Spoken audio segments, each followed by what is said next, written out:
From the fall of empires to the ideas that shaped our souls, this is History Without Limits.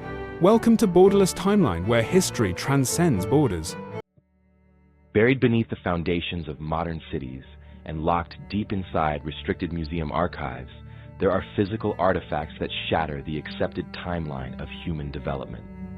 We find massive bronze faces cast without a single historical record and giant skeletal remains systematically boxed up and shipped away from the public eye. These physical relics provide hard evidence of a vastly different history than what mainstream experts teach. They represent a forgotten era that the accepted maps of human history actively refuse to acknowledge. Today, we are going on a journey to expose 7 of these hidden anomalies. Each one challenges exactly what we thought we knew about our ancestors. What makes this so fascinating is the extreme lengths institutions will go to keep them from the public eye. Are these just isolated mistakes, or a deliberate effort to keep the true story of humanity a secret? So if that sounds interesting, then sit back, relax, grab a snack, and join us. And if you enjoy deep dive documentaries like this every single week, then make sure to subscribe. Now, without further ado, let's get started. Imagine an excavation site completely submerged beneath a shallow lake. In the Kastoria region of northern Greece lies the prehistoric community of Despilio. This was an artificial island built on wooden piles driven directly into the lake bed thousands of years ago.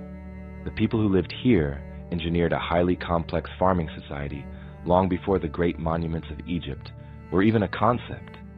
Extracting artifacts from this kind of muddy environment is a massive logistical nightmare because ancient wood usually crumbles the moment it hits the open air. The lake itself acts as a natural time capsule, sealing away an entire forgotten chapter of European history. The water levels of Lake Kastoria fluctuated over the centuries and occasionally exposed the old wooden posts of the settlement. Local residents knew about these submerged ruins since the 1930s, but scientific exploration did not begin until decades later. When a severe drought struck the region in 1992, the receding waterline revealed a massive concentration of ancient artifacts trapped in the sediment. Greek archaeologist George Hormouziadis quickly organized a team to map the settlement before the waters returned to cover the site.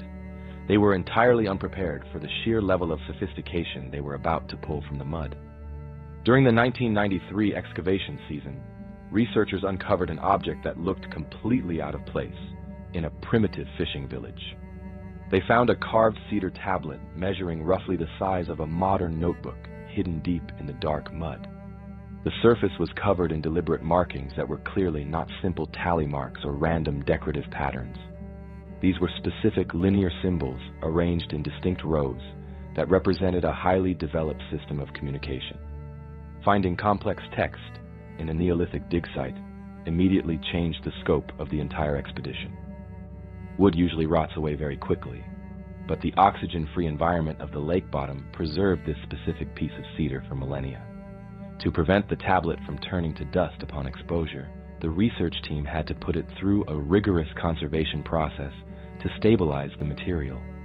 Once the physical integrity of the artifact was secure, scientists performed extensive radiocarbon dating to establish exactly when these symbols were carved. The results returned a definitive date of roughly 5,200 BC. This specific timeline creates a massive problem for the experts' maps because it completely shatters the accepted model of human development. The Despilio community was not just a temporary camp, but a highly organized society capable of long-term environmental management. Excavators uncovered evidence of advanced animal herding, complex pottery firing techniques, and specialized tools made from bone and flint. They even found structural elements of their homes, including clay used to insulate wooden walls against the harsh lake winters. For reference, modern builders still use similar thermal mass techniques to regulate temperature in off-grid housing. The physical layout of the settlement heavily implies a society advanced enough to require exactly the kind of written script found on the cedar block. The symbols carved into the cedar do not resemble any known alphabet or early pictographic system. Researchers identified over 50 distinct character shapes cut into the wood, which suggests a complex grammatical structure rather than basic agricultural record-keeping. Our museatists argued that the text likely represented a localized attempt to record social or religious concepts, far exceeding the complexity of simple trade tallies. Without a bilingual translation key like the Rosetta Stone, modern linguists have no practical way to decipher what the Despilio text actually says. The mainstream narrative dictates that the earliest form of writing emerged in Mesopotamia around 3100 BC, with the Sumerian cuneiform. We are taught that complex written language was a byproduct of massive societies building the first true cities in the Middle East. The Despilio tablet predates the Sumerian script by over 2,000 years and originates from a relatively small European lake settlement. The math simply doesn't add up when experts try to force a fully formed writing system into a period when humans were supposedly just learning how to farm. When news of the tablet first circulated, the mainstream establishment immediately tried to cast doubt on its origins. Some experts argued that the artifact must have been dropped into the mud by a traveler thousands of years after the village was abandoned. However, the precise location of the tablet buried alongside period-accurate pottery completely invalidated this theory. The sediment layers of the lake bed were undisturbed and proved the cedar block belonged to the original inhabitants of the artificial island. It doesn't make any sense whatsoever to ignore hard physical data, simply because it ruins the established timeline. Normally, a discovery of this magnitude would trigger massive funding and dominate archaeological journals overnight. Modern institutions usually rush to publish major artifacts to secure global recognition and university grants. Instead, the Despilio tablet was locked away in a university drawer and left completely unstudied for over a decade. Rather than celebrating a scientific breakthrough, the academic establishment treated the wooden artifact like a frustrating liability. They simply pushed it out of sight because it didn't fit their accepted map of human history. The tablet was essentially ignored by the broader historical community because it actively contradicted the established timeline of Mesopotamia. Western academia has spent over a century building a rigid framework that crowns the Middle East as the sole cradle of civilization. When physical evidence suggests other ancient cultures developed writing thousands of years earlier, it is met with extreme institutional pushback. Experts routinely dismiss these ancient scripts as random scratches or localized art, rather than dealing with the actual radiocarbon data. It is much easier for them to ignore hard physical evidence than to rewrite generations of history textbooks. Even today, the ongoing excavations at Lake Castoria suffer from a highly suspicious lack of funding and institutional attention. Major universities make very little effort to scour the remaining lakebed for more tablets or clues about this advanced culture. By cutting off resources to the site, the mainstream establishment effectively starves the discovery of the attention it deserves. If prestigious institutions are willing to hide physical evidence of early writing just to protect their academic pride, the scope of suppressed history is likely staggering. But if a simple wooden tablet can cause a decade of institutional silence, what happens when an entire technological civilization challenges the single origin theory of a modern superpower?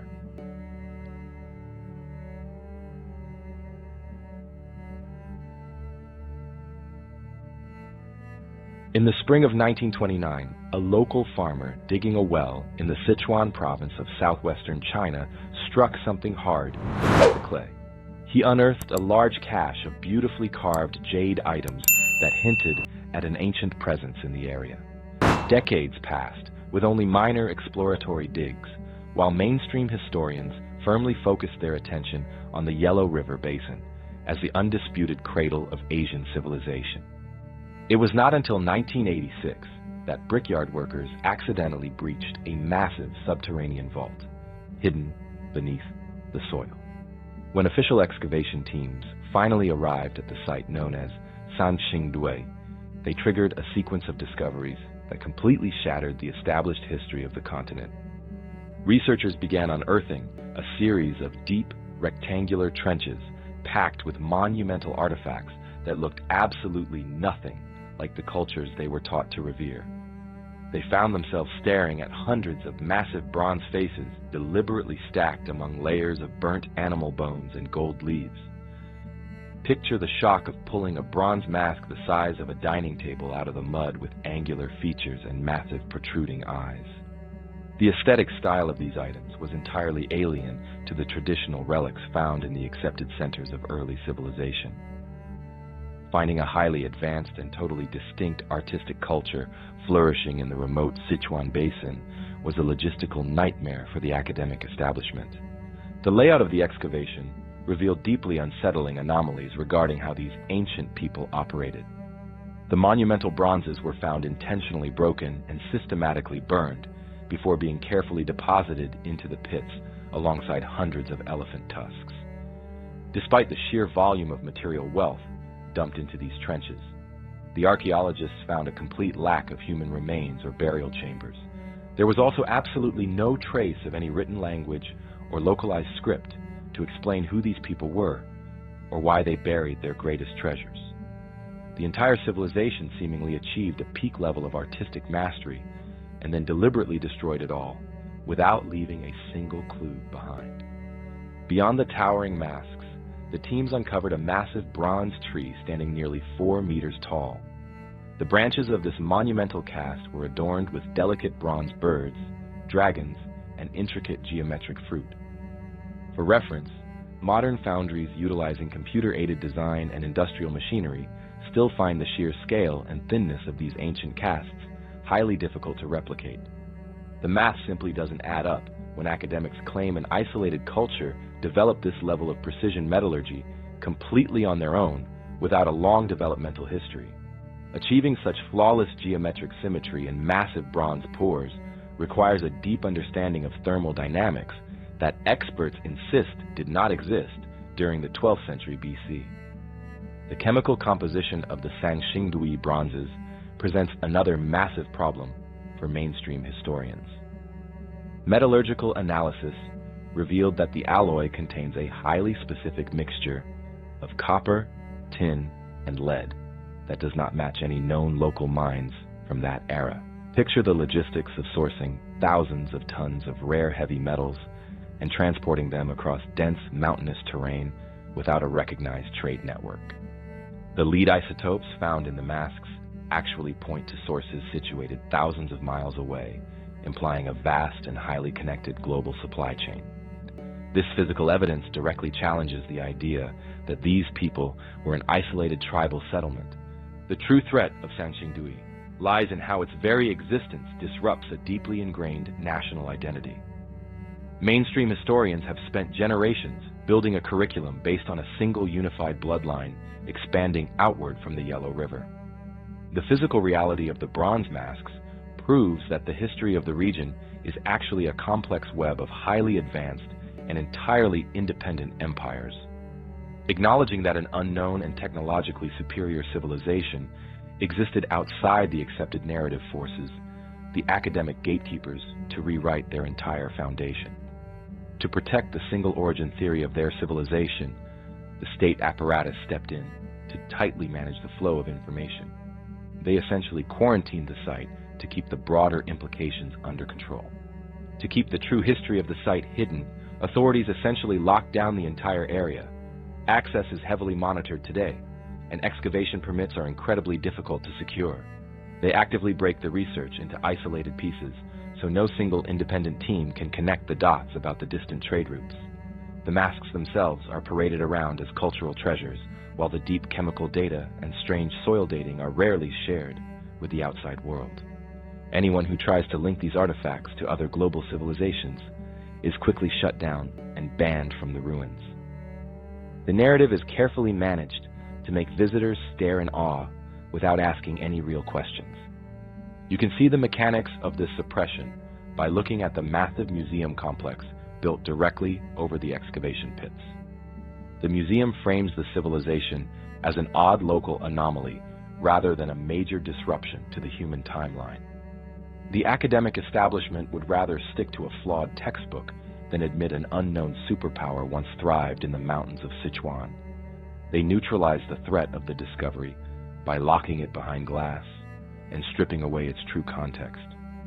It perfectly shows how modern institutions sanitize physical evidence to make it safe for public consumption. But if an entire state apparatus can restrict the study of physical anomalies in Asia, how did the scientific establishment handle similar historical disruptions in the Americas?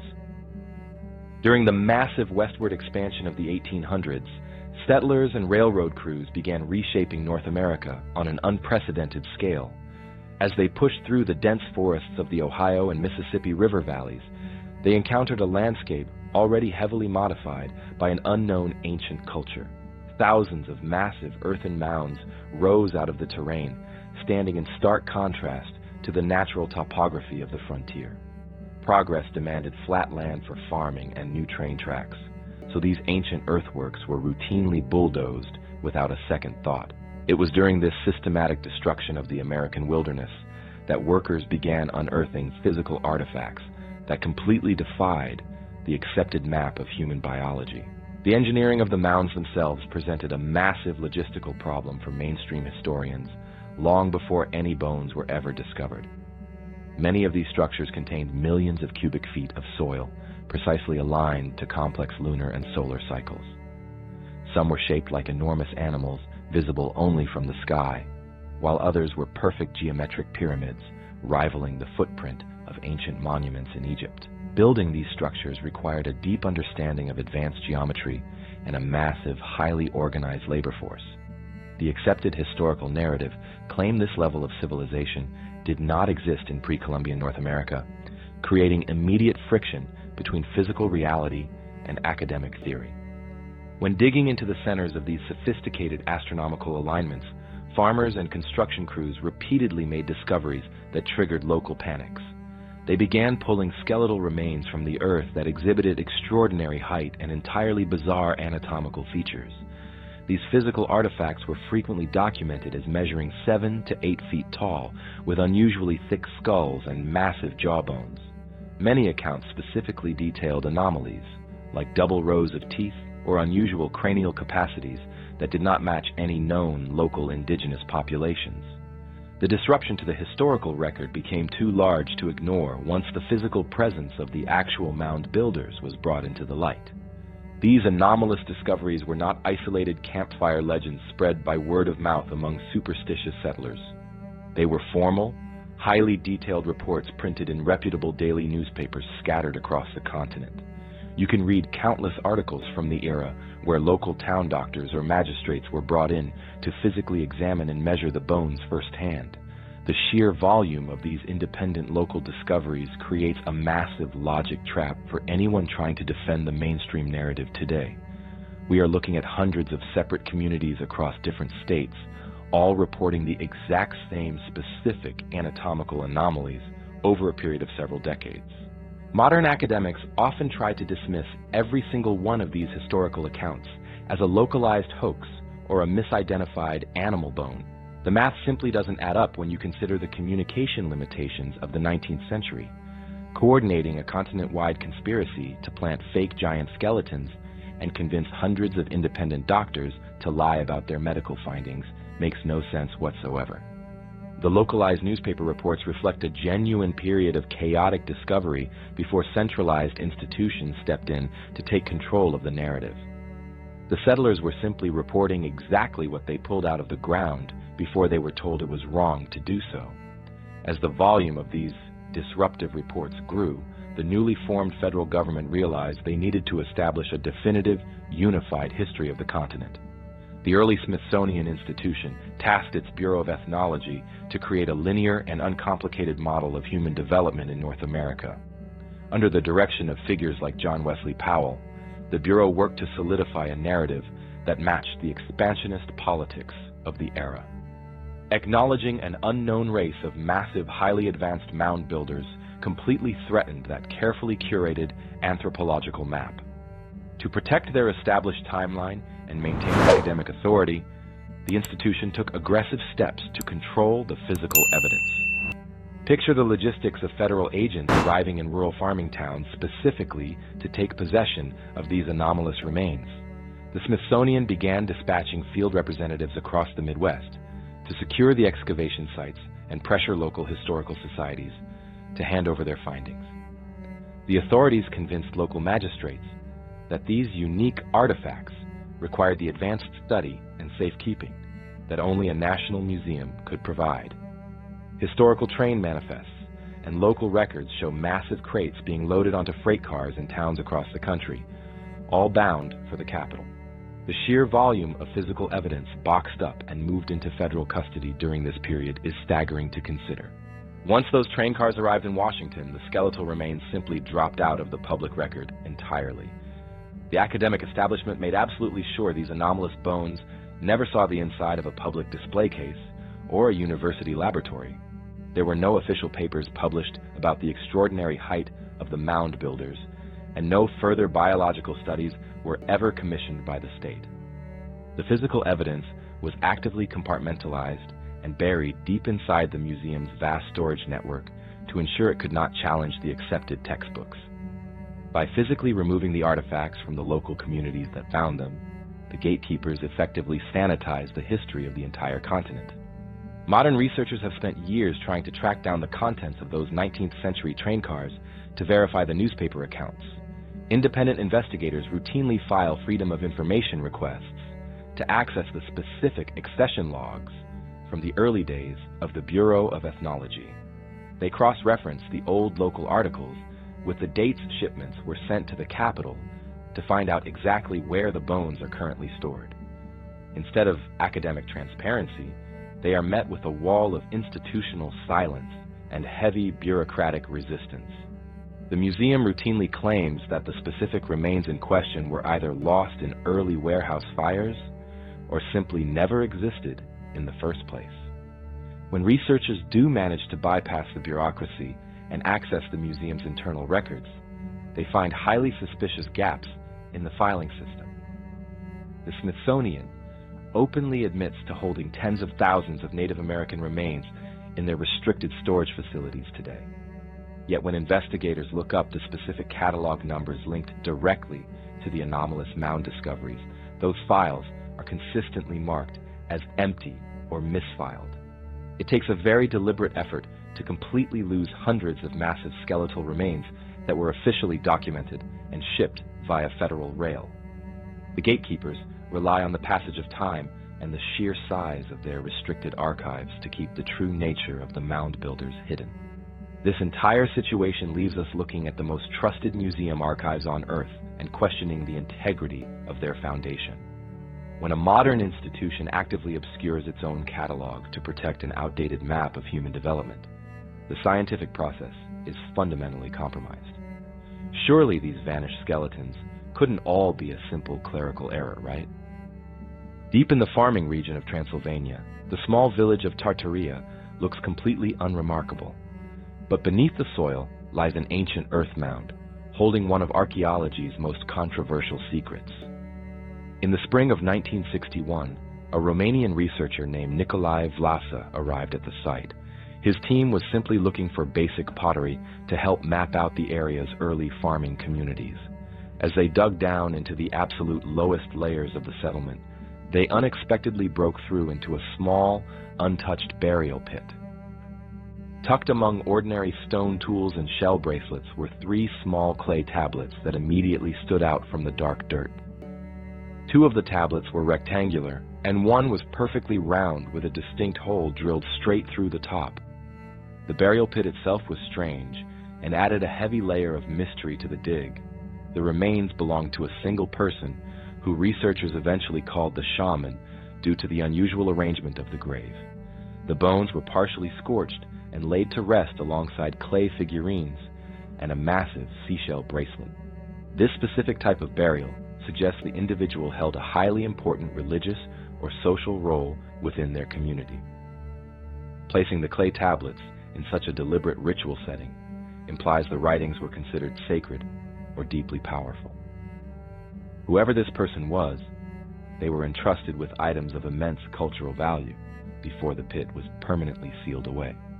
The surface of these clay pieces was covered in distinct pictorial symbols, divided by intersecting lines. They did not look like random artistic carvings or the simple decorative patterns usually found on ancient European pottery. The markings were highly organized and arranged in a way that clearly represented a complex system of communication. Some symbols looked like local animals and plants, while others were purely abstract geometric shapes. Vlasa realized almost immediately that he was looking at an early form of writing. The symbols looked remarkably like the earliest scripts found in the Middle East, but the deep soil layer of the burial suggested they were vastly older. When they were first pulled from the damp earth, the tablets were soft and incredibly fragile. To save the clay for future study, the excavation team carefully baked the artifacts in a laboratory oven to harden the material. Once the physical integrity of the items was secure, researchers used radiocarbon dating on the organic material found right next to them in the pit. The results sent shockwaves through the academic world by placing the burial squarely around 5,500 BC. This specific date created a massive problem for the established maps of human development. It meant these small clay artifacts from a Romanian village were over 1,000 years older than the Sumerian cuneiform. For generations, the mainstream narrative has rigidly defended Mesopotamia as the absolute birthplace of complex written language. We are taught that writing was a direct result of massive societies building the first true cities in the Middle East. Acknowledging the Tartaria tablets meant tearing down a century of accepted history and completely rewriting the textbooks from scratch. The academic establishment was entirely unwilling to concede that European farmers developed a functional script long before those great empires even existed. Mainstream historians immediately launched a campaign to discredit the findings without ever bothering to visit the excavation site in person. Gatekeepers quickly argued that the radiocarbon dating was flawed, or that the artifacts must have been dropped into the pit by later civilizations. The most common excuse used to dismiss the tablets is the concept of an intrusive burial. They claim that someone from a much later era must have dug a deep hole into the older soil just to bury the items. This theory completely ignores the meticulous field notes taken by Vlasa. His records showed the sediment layers above the pit were totally undisturbed. You have a clear physical record proving the artifacts belong to the original 5,500 BC settlement. It makes no sense whatsoever to ignore hard physical data simply because it disrupts the preferred timeline. Critics also weaponize the conservation methods to invalidate the discovery entirely. Because the team baked the clay to preserve it, the tablets themselves could no longer be accurately tested using modern chemical dating methods. Mainstream academics seized on this detail to cast a massive shadow of doubt over the entire excavation. They used a standard preservation technique as an excuse to completely ignore the carbon dating of the human bones found directly beside the tablets. By focusing entirely on laboratory red tape, they avoided dealing with the timeline anomaly itself. The establishment essentially used a technicality to bury the physical evidence. The people who carved these tablets belonged to the broader Vinca culture spanning across the Balkans. Other excavations in the region have turned up thousands of similar geometric symbols carved into pottery and clay figures. Mainstream experts routinely classify these widespread markings as simple property marks or religious symbols to avoid calling it a true script. The establishment actively refuses to connect the dots between the distinct grammar of the Tartaria tablets and the wider network of symbols found across southeastern Europe. They isolate the physical evidence to prevent anyone from seeing the massive scale of this early literate society. The reluctance to study the Vinca culture properly reveals a massive blind spot in modern archaeology. We are looking at a vast network of ancient settlements that shared a unified system of communication thousands of years before the first pharaohs. The sheer volume of artifacts bearing these specific symbols proves this was not just a localized artistic trend.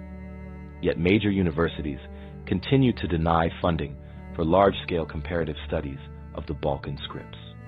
The gatekeepers rely on maintaining geographical boundaries in their research to prevent a cohesive picture of ancient Europe from emerging. It takes a deliberate institutional effort to look at thousands of matching symbols and declare them entirely meaningless. By casting enough doubt on the excavation methods, the establishment successfully sidelined the discovery. The Tartaria tablets were quickly labeled as localized anomalies and heavily marginalized in major university curriculums. Western academia largely relegated these artifacts to the fringe rather than investigating the broader implications of a literate European prehistory.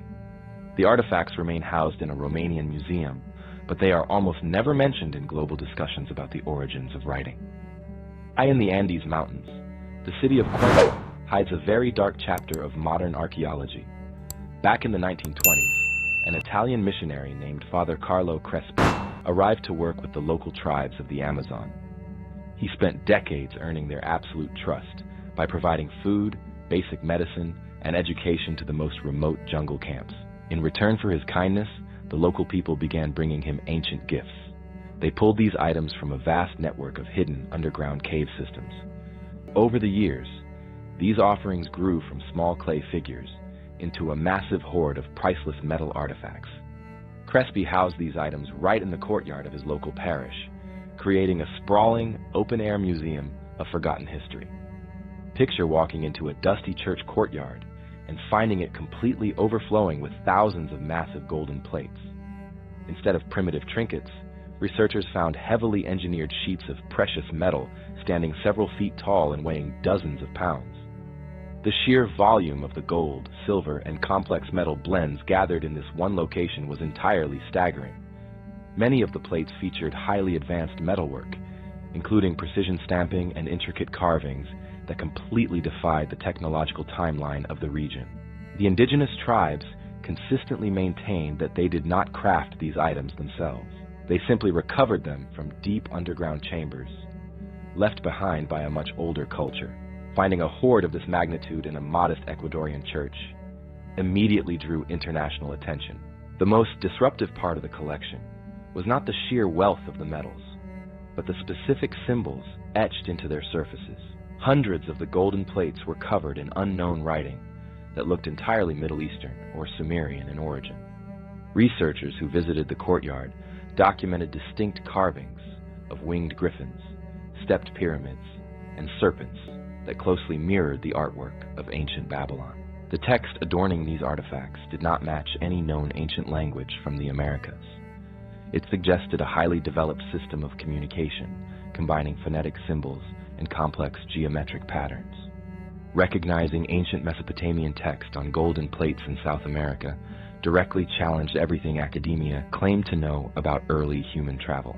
A common jungle tribe simply could not forge the complex language of the ancient Mediterranean. The existence of the Crespi collection creates a massive problem for the rigid timelines of mainstream history. We are taught that the Atlantic Ocean acted as an impenetrable wall, keeping the ancient cultures of the Middle East completely isolated from the Americas. Acknowledging physical evidence of Sumerian script in Ecuador suggests a highly connected global civilization operating thousands of years before Christopher Columbus. Father Crespi firmly believed the artifacts proved that early Mediterranean cultures crossed the oceans and settled in the Amazon basin. To protect the established maps of human development, the academic establishment had to find a way to neutralize the threat this sprawling courtyard posed to their textbooks. The easiest way to handle physical evidence of an unknown global culture is to erase the collection entirely. The systematic removal of the artifacts began in 1962, following a highly suspicious fire that severely damaged the church. While the exact cause of the blaze remains heavily disputed, the aftermath provided the perfect opportunity to dismantle the museum. In the chaos following the disaster, a massive portion of the most controversial golden plates simply vanished from the property. Witness accounts suggest that representatives from religious institutions arrived quickly, specifically to secure the most valuable and historically disruptive pieces. These artifacts were reportedly boxed up and shipped overseas, disappearing directly into the private, restricted vaults of the Vatican.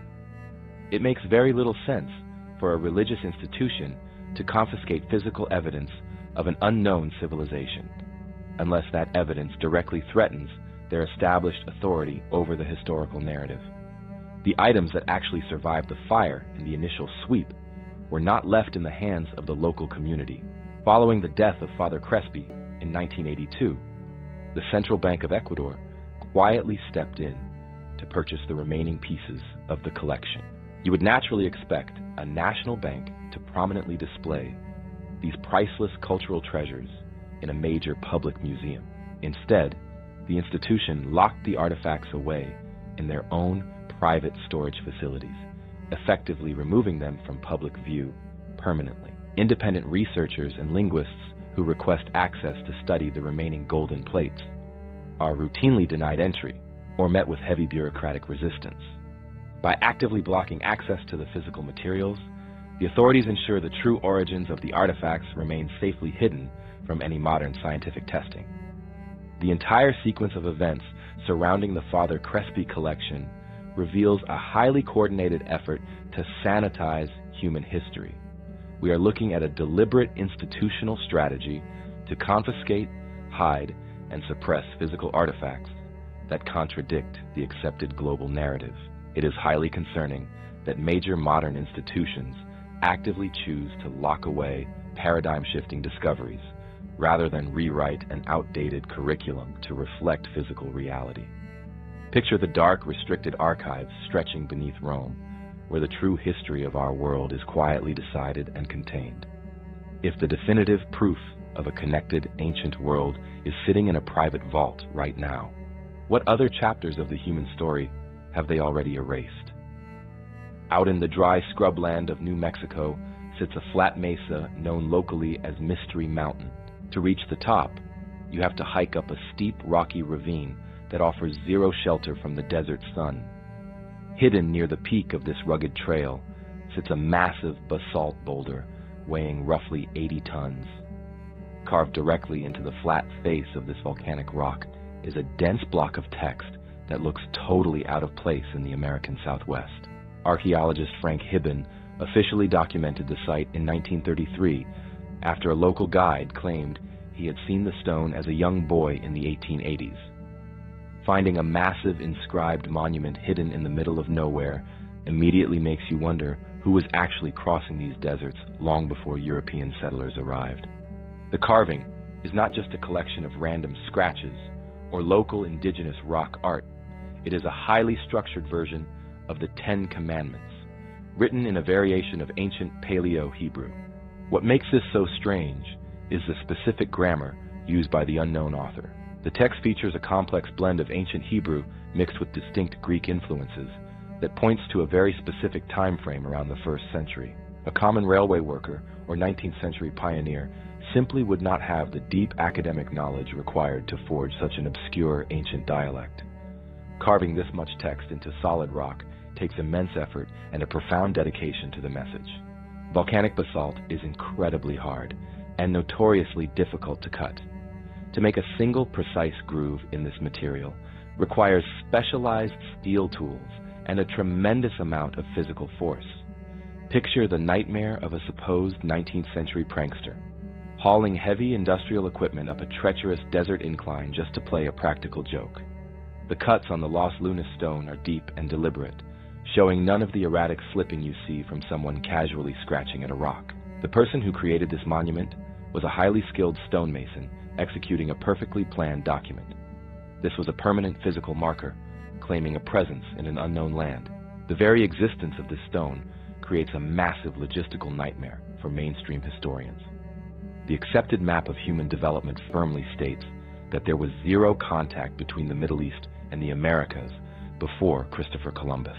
Acknowledging a Paleo-Hebrew monument in the desert completely shatters the barrier of the Atlantic Ocean. It implies a vast and connected global world where ancient mariners crossed the seas and explored deep into North America. To protect the standard curriculum, the academic gatekeepers had to neutralize the threat this 80-ton boulder posed to their textbooks. The easiest way to handle physical evidence you cannot explain is to simply refuse to acknowledge its legitimacy. Instead of treating the site as a groundbreaking archaeological find, Orthodox historians immediately labeled the entire thing an elaborate modern fake. They publicly claimed the stone was carved by a bored university student or early religious settlers trying to manufacture history for their beliefs. This theory completely ignores the physical reality of the site and the extreme isolation of the boulder itself. It makes zero logical sense for someone to forge a perfectly translated ancient text in a place where nobody would ever see it. The perpetrator would have to hike up a ravine and spend weeks hammering away at solid basalt just to walk away without ever claiming credit. The hoax explanation is just a convenient academic shield designed to prevent anyone from asking serious questions about ancient maritime travel. The most glaring issue with the academic response is their total refusal to apply basic science to the stone. Modern geologists could easily analyze the mineral patina inside the carved grooves to determine exactly how long the letters have been exposed to the wind. You would expect major universities to rush out and perform these standard weathering tests to definitively prove the hoax theory once and for all. Instead, mainstream archaeological institutions actively refuse to fund any official testing and heavily discourage independent researchers from bringing modern equipment to the mesa. By avoiding real testing entirely, the establishment protects themselves from data that might contradict their perfectly curated version of history.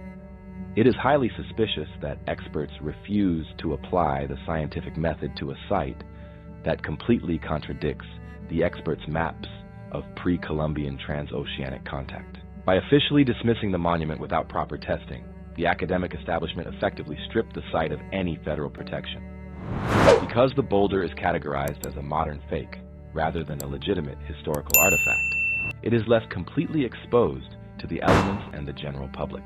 Vandals have repeatedly defaced the stone over the decades by scratching out entire lines of the ancient text and scrubbing the rock face with harsh chemicals.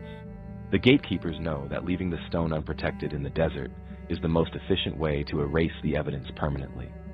They are allowing natural erosion and localized vandalism to solve a massive historical problem on their behalf. The physical destruction of the text guarantees that future scholars will never be able to run accurate chemical dating tests. This deliberate neglect shows exactly how modern institutions handle physical evidence that challenges the single origin theory of the Americas. We are looking at an organized strategy of institutional apathy designed to let a massive historical anomaly slowly weather away into dust. The profound implications of a connected ancient world are simply too dangerous for the mainstream narrative to accommodate without entirely collapsing. If we accept even a fraction of the transoceanic theory, the entire foundation of Western history needs to be completely rewritten from scratch. The gatekeepers are well aware that protecting the Los Lunas stone would validate a past they have spent centuries trying to deny.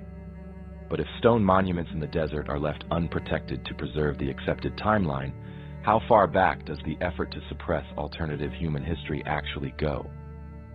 In the late 1860s, a humble shipwright named Cornelis over de Linden walked into a small provincial library in the Netherlands.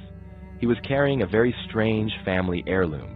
He presented the head librarians with a heavily weathered stack of cotton paper, bound together and covered entirely in an unknown geometric script. According to his detailed family records, this specific manuscript had been passed down through their lineage for countless generations, with strict instructions to keep it hidden from the Catholic Church. The local academics were completely baffled by the physical text because the characters looked alien to any recognized European language. The ink was faded, and the pages showed clear signs of extreme age that immediately caught their attention. Finding a massive, untranslated document tucked away safely in a private Dutch estate sparked an immediate and frantic effort to decode its guarded secrets. A prominent local historian named Dr. Jan Gerhardus Ottema eventually took on the monumental task of translating the manuscript in the 1870s. He had a deep background in ancient texts and quickly discovered that the book was written in a deeply archaic form of Old Frisian. The original authors used a highly unique phonetic alphabet where the letters were based entirely on the geometric lines of a six-spoked wheel. This symbol was known to the writers as the fundamental shape of the universe, and it heavily influenced their entire culture. This mathematical approach to writing created a structured and complex language system that predated modern European alphabets by thousands of years. Translating the document revealed a historical narrative so vast and detailed that it completely threatened the established understanding of Western civilization. The translated text became known to the world as the Wera Linda Book, and it detailed the history of a highly advanced society flourishing along the coastlines of ancient Europe. The manuscript describes a vast matriarchal civilization governed by a strict code of civic ethics and led by a lineage of powerful priestesses known as the Folk Mothers. The most disruptive section of the book chronicles the catastrophic destruction of a massive landmass called Atland, located in the North Sea. According to the specific dates provided in the text, this continent-sized island sank into the ocean following a series of violent tectonic upheavals around 2194 BC. The writers meticulously recorded the environmental fallout of this global disaster, including massive tidal waves, sudden climate shifts, and years of heavily darkened skies. Beyond the terrifying destruction of Atland, the book serves as a detailed historical ledger for the Frisian people across thousands of years of human history. It outlines their massive maritime expansion and their complex political interactions with other ancient cultures across the European continent. The text claims these ancient mariners established highly organized maritime trade routes and heavily influenced the political development of early Celtic and Nordic societies long before recorded history. We are taught by modern university textbooks that early Europeans were mostly disorganized tribal groups, struggling to survive the harsh northern winters. The Oera Linda book presents a physical record of a sophisticated seafaring empire, operating effectively thousands of years before the rise of Greece or Rome. When Adama finally published his Dutch translation, the mainstream academic establishment went into an immediate and highly predictable panic. Acknowledging the manuscript meant admitting that a highly advanced, literate society existed in Northern Europe, long before the accepted cradle of civilization in the Middle East. The text completely ruined the established timeline of human development and threatened the entire geographical curriculum of 19th century universities. To neutralize the massive threat this document posed, the academic gatekeepers quickly launched a coordinated campaign to brand the entire text as an elaborate modern fake. They publicly ridiculed the book in national papers and systematically destroyed the academic reputation of anyone who attempted to study the history seriously. The establishment officially pinned the blame for the supposed hoax on Cornelis over de Linden himself, hoping to quickly close the terrifying case. They confidently claimed the humble shipwright authored the complex manuscript in his spare time, just to artificially inflate the historical importance of his own family. The logic of this accusation simply doesn't hold up under basic scrutiny, especially when you examine the actual linguistic contents of the book. To successfully forge the Oera Linda book, a 19th century shipyard worker would need a masterful understanding of ancient languages and deeply obscure European history. He would have had to invent an entirely new phonetic alphabet that remained completely internally consistent across hundreds of pages of perfectly structured Frisian grammar. The manuscript also contains highly specific geological and meteorological data that was completely unknown to mainstream 19th century science. The ancient text accurately describes the precise mechanics of tectonic plate shifts and the resulting climatic changes following major global volcanic events. A working-class shipwright in the 1860s simply did not have access to the kind of advanced environmental data required to fake these detailed planetary descriptions. The writers of the text were clearly recording real catastrophic events that they experienced and witnessed firsthand over multiple generations. Orthodox historians completely ignored this specific scientific data, because addressing it would mean acknowledging the terrifying authenticity of the ancient physical record. Rather than conducting a proper scientific investigation into the paper and ink, the academic community simply bullied the manuscript out of the public eye. The establishment actively ridiculed the text in major academic journals, until it became absolute career suicide for any respectable historian to associate with the material. The original document was eventually locked away securely in provincial archives to ensure it could not cause any further disruption to the carefully curated historical narrative. By completely restricting public access to the physical pages, the gatekeepers effectively stopped any independent linguistic analysis dead in its tracks. The manuscript was buried under a mountain of heavy academic stigma without ever receiving a fair and objective scientific trial.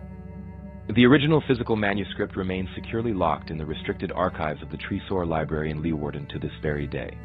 The institution remains highly reluctant to allow independent researchers to conduct modern chemical dating tests on either the ancient paper or the specialized ink. The academic establishment relies heavily on an outdated 19th century verdict to justify keeping the document away from modern scientific scrutiny. The absolute refusal to properly date the material shows a clear institutional preference for maintaining a flawed textbook over discovering the truth about our past. Now it's your turn. Let me know your thoughts in the comments below, and make sure to subscribe for more videos every single week. And as always, until next time, stay curious. Thank you for exploring the past with us. If you enjoyed this deep dive, subscribe and join our global community. Follow us for more snapshots of history. And remember, the timeline has no borders. We'll see you in the next chapter.